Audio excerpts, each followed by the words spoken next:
Hey everybody, Karyn Bryant for MMA H.E.A.T. I'm talking with Khalil Rountree, who is taking on Eryk Anders at UFC 236. And I can't even believe how long it's been, Khalil, since I've talked to you. I feel terrible. You've been traveling the world, though, so I kind of only feel half bad. But how you doing? How are you these days? I'm doing well. Very happy, feeling good. How about yourself? Very good, very good here. Now, obviously, you just finished out working out or something. Where are you these days? Because if you look at your Instagram, it looks like you've been spending a lot of time in Thailand. Yeah, that's where I spent the last 4 months. Right now, I'm currently in Vegas at the UFC H.E.A.T. Just getting reconnected with family and stuff all before the big flight out. But yeah, I've been in Thailand, so. Okay, so. Well, okay, so there's like a lot of mythology around Thailand, I feel like, in the fight game. Obviously, we know it's the heart of so much of martial arts, but, you know, people go there, they train, they come back, they feel different, reinvigorated. What does it do for you? Why do you go there? Well, first I went there to technique, because after losing to Johnny Walker in the clinch, I'm like, well, there's an aspect of my game that I was completely blind to. So I went there to just pick up clean, and like being there, there's so many different things. There's discipline, training style. It's, you know, a lot less talking and more training. Yeah. So yeah, and those, just their lifestyle. Those guys live, breathe, eat, sleep Muay Thai in Bangkok, at least, you know. And you know, they go fight, they feed their families, they go back to the gym. It's just like, these guys are real fighters, and they fight a few times a week. I met guys like 24 years old with over 400 fights. I'm like, this is inspiring. You know what I mean? It's like, I don't know the record, but I know you got over 400 fights. Like, that's badass, you know? Yeah. So, yeah, just something about the vibe of that place. It's good for a fighter for sure. Absolutely. Well, I know a guy, my friend Malapet, who, you know, he's Thai, and he had something, like 400 and something fights. And when he came over to the States and he had to start fighting elsewhere, they had to really like shave his record down, because they were like, as nobody wants to fight a guy who's 273 and 10. Okay. Like, so they don't want to fight him, you know? Yeah, but I get it. They grew up, they kicked trees. Were you kicking trees? Were you doing any of that kind of stuff? Nah, no trees, but definitely pads, and, you know, running in the alleys, running next to the temples. You know, when I did my MMA camp, you know, just running, a lot of running. You know, they do, even before every pad session. It's like, before any training session, it's like, okay, go run. You know, 5K, 10K before you can even start training. So, yeah, it's a whole different type of discipline. Yeah, it is. For someone who particularly hates to run, that would be about the death of me over there. Yeah.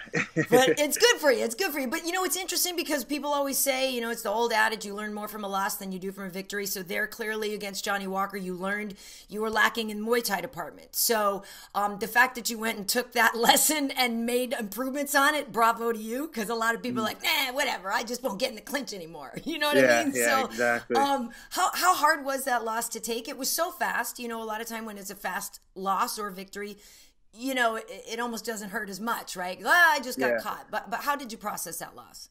I mean, literally right after the fight, like walking into the back locker room, I don't remember the last time I'd ever broken down that much. Like, it was borderline like embarrassing, but they're just like, all the emotions came out.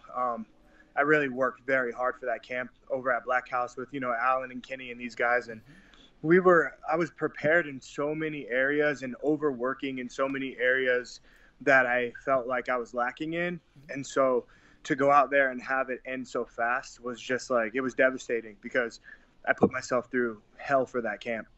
And yeah, it was just, for me, it was really tough. But I had to go back and watch things from a technical aspect instead of like, you know, emotional, like, oh man, like, you know, fighters we watch like, oh yeah, I'm better than this guy, or whatever, he did this, or if I did that, blah, blah, blah. But I was like, where technically and like skillfully did he beat me?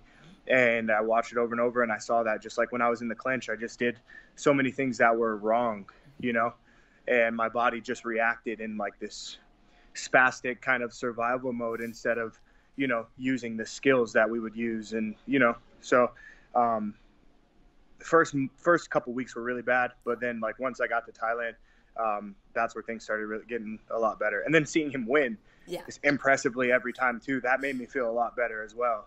Because I'm like, he's a big guy, you know, exactly. huge. So I'm like, okay, everybody's kind of having similar problems when it comes to size. We can see that. So, yeah, the more he wins, I guess, the better I feel about myself and my performance. Yeah, well, that makes a lot of sense. The guy's on a tear right now. A lot of buzz around his name.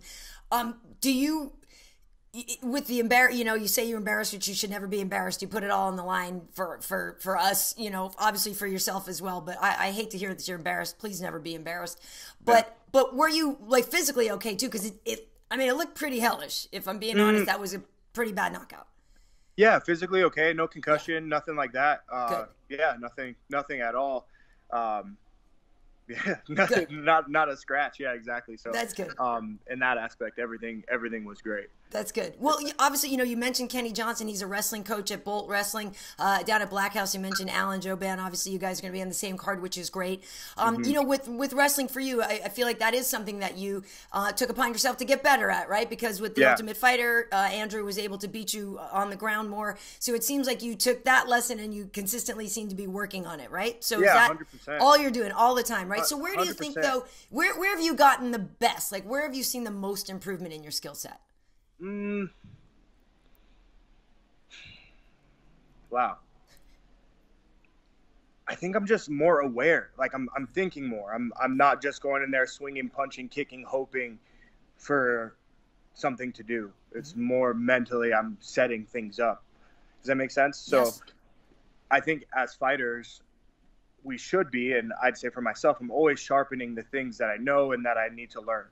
So like we go to the gym, we train, we do that. It's just kind of like basic training. Yeah.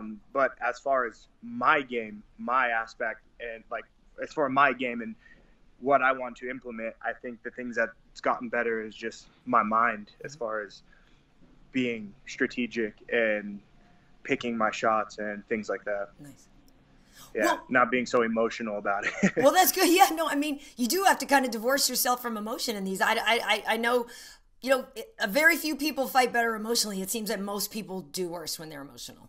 Mm-hmm. Yeah. Yeah, and for me, I'm just an emotional guy through and through. So I think I'm going to pat myself on the back for being able to kind of step into more of the analytical side. You know what I mean? I do. I know you got to flip the switch, become the stone cold killer at some point. It seemed like that must have been what you did against Gokhan Saki, because a lot of people, we see Gokhan, we know what kind of a knockout artist that guy can be.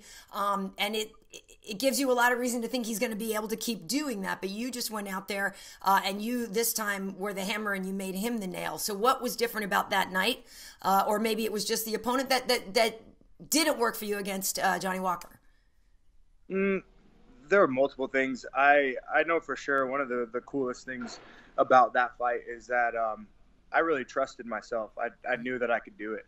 I knew that I could beat him. I didn't strive for a knockout. I didn't, it was a camp where we trained everything. Every camp we trained everything. Like, so it was the same thing, but emotionally, I trusted myself. I knew I could beat this guy. And when everybody else around me and the fans and everybody just knew that I was going to get demolished, that never swayed my vision. It's just like I had this huge sense of trust and self-belief that I was going to beat him. And that was my biggest takeaway from that whole thing.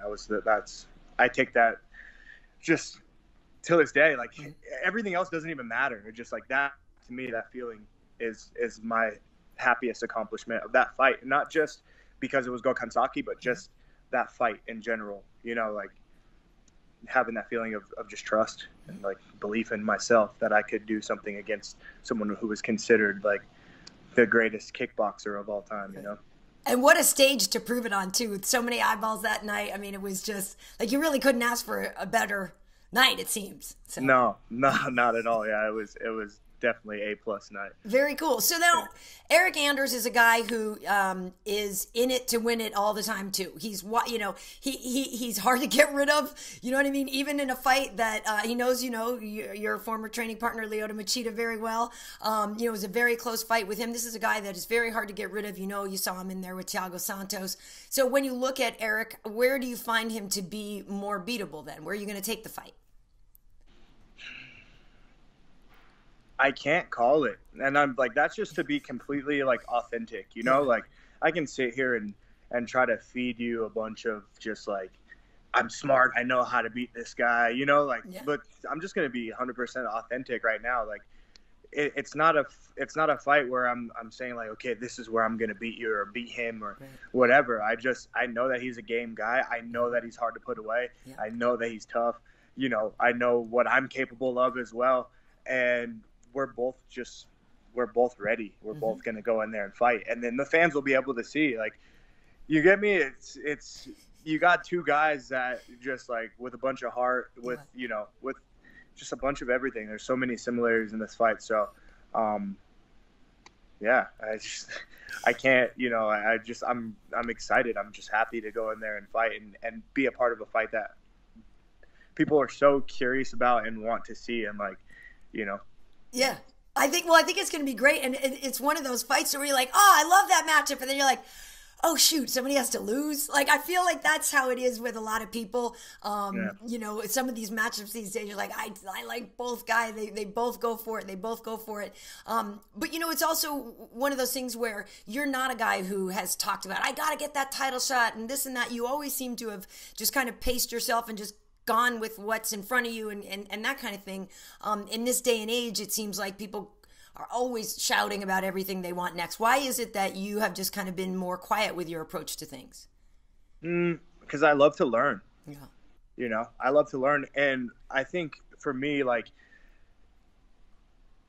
getting into the UFC, like, people don't realize, like, before I got into the UFC, I was like 3-0, 4-0. Then Ultimate Fighter, then UFC, then Expectation, then like, okay, let's put him against this guy. He's got knockout power. But it's like, so I was just trying to catch up to a lot of, you know, to a lot of the guys that were in my surroundings. I'm like, oh, I'm here, you know, which means I belong here, which is cool. But emotionally and like from a mature level, all these things, I had a lot of catching up to do. And so like, I'm in no rush. Like, yes, I would love to get a title shot. I would love to get there, but I'm in no rush. You know, like, I make sure that I take care of my body during training, that I'm doing things, you know, the right way. I've already had ups and downs in my career, and like, I'm ready to get on this steady path. Absolutely.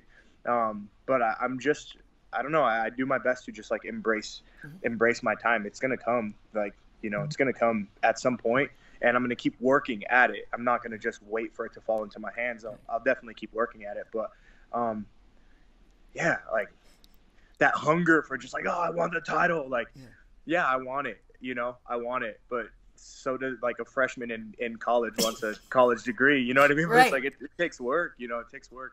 So, yeah, I definitely believe in my heart that I can get the title. I believe that I have everything it takes to be a champion through and through, like not just skill wise as a fighter, but for the people and, you know, like have something a message to deliver and, you know, just to really embrace the fans and like be a good name and a good face and good spirit for the sport. I believe that in my heart, I have that.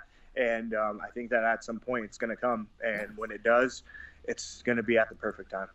Well, that's very well said and very refreshing. You know, in this day and age, we've got Conor and Khabib going after each other, and it's just escalating and escalating and escalating. It's sort of a breath of fresh air to have you come in and not want to do that. Like, I actually also don't think you and Eryk could engage in too much smack talk anyway. You both are too cool. Like, it seems like you guys would hang out otherwise. I feel like. Yeah, well, I mean, we've met. We've hung out here at the PI like before, you know. So it's like there's no bad blood. It's just, you know, strong competition. That's it. Just very strong competition. So, yeah, you know, all of these things are things that I like to embrace. You know, like I talk about being a champion, like going through things like this, having to fight, you know, people that you may know, traveling the world, experiencing different martial arts, you know, living alone in other countries. All different types of things are me as a champion, what I want to deliver to the people who want to be fighters, you know, the people who are working to be someone, or just the fans who want to know what the true journey is like to be a mixed martial artist, not just a UFC fighter, but a mixed martial artist. Like the essence of what that means, you know, like I get emotional just talking about it because it's like, oh, a UFC fighter. Yeah. I fight for the UFC and I love it. But as a person, my heart, my spirit, my mind, I am a mixed martial artist. That means that I am embracing all of it, you know. Like, yeah. It's not just about selling tickets for me. It's about this entire journey, this entire process of that warrior spirit, you know, that martial arts spirit. So nice. Yeah. Well, it sounds like you sound actually a lot like Valentina Shevchenko, who actually spends a lot of time in Thailand as well. But has traveled the world. Like, that's exactly the similar philosophy of being a true martial artist and a student of the world and a student. I love it. I think it's great. You know, it is your division as the co-main event. Curious who you think is going to win the interim title. You know, we obviously have Kelvin Gastelum up against Israel Adesanya. I'm just curious if you're leaning toward one guy in that fight. Who do you think? I'm for sure an Izzy fan. Yeah. Yeah, just the guy's style, his creativity, you know, like I like to watch him. Me too. You know? And I would like to watch him, and I would like to see all the guys coming after him and him, you know, and him winning in spectacular ways, and I want to see more of him, and I think that he has a lot more to showcase. So I'm on the Izzy side for this one. Just nice. My heart wants him to win for sure. I get it. No, he's incredibly fun to watch. Again, that's another one of those, like, I don't want anybody to lose. I've known Kelvin forever. You know what I mean? He's one of the King's guys. He's like, you know, I feel like I've watched this kid, you know, like rise and grow in the UFC, and it's just so cool to see him get his title shot now. It's going to be a hell of a fight, whoever takes that one. It really is. I think it's going to be a lot of fun. But you are going to deliver to you and Eryk, I'm sure. So now that you're back, like, are you going to stay after the fight? So you're going to go back to Thailand? Are you going to travel to where you stay here for a little bit? What are you going to do after the fight? I'm trying not to think too much into it. Yeah. I got a lot of, you know, obviously Thailand is yanking on my heart, and a lot of different things. But I'm really just kind of placing the marker on what's next, like fight night.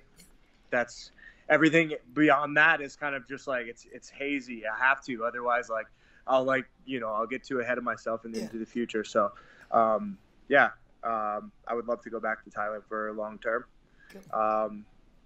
but it all comes down to fight night. So awesome. All right, well, thank you so much for taking the time to catch up. I'm sorry it's been so long. I won't let it happen again. Always great to catch up with you, and just wishing you the best of luck. Thank you, Karyn. It's good seeing you.